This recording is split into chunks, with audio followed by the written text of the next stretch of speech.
We just thought that Richard Stanley doing Island of Dr. Moreau was one of the most exciting projects we'd heard of in a while. This is going to be a huge project, and this is going to propel Richard Stanley into the superstardom that he deserves as an auteur.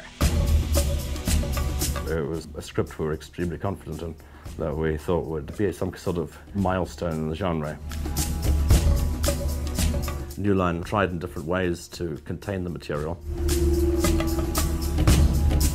I wasn't particularly enthusiastic about the project, frankly. There was some lunatic movie that's known as one of the worst films ever made.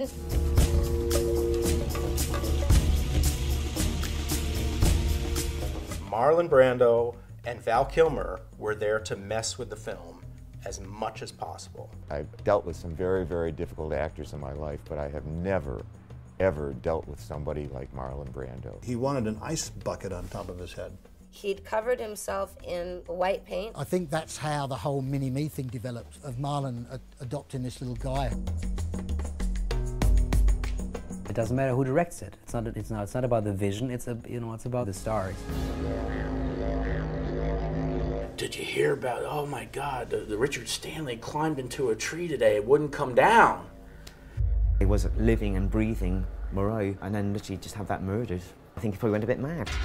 I think once that rumour started that Richard Stanley was in the background, that I think that just grew into Richard Stanley then wanting to sabotage the shoot.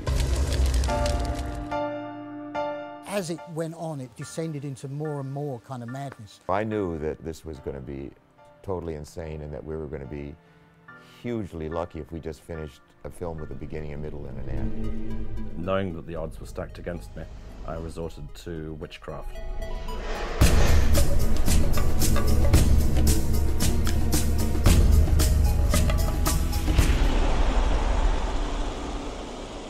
I've often wondered what happened to Richard Stanley.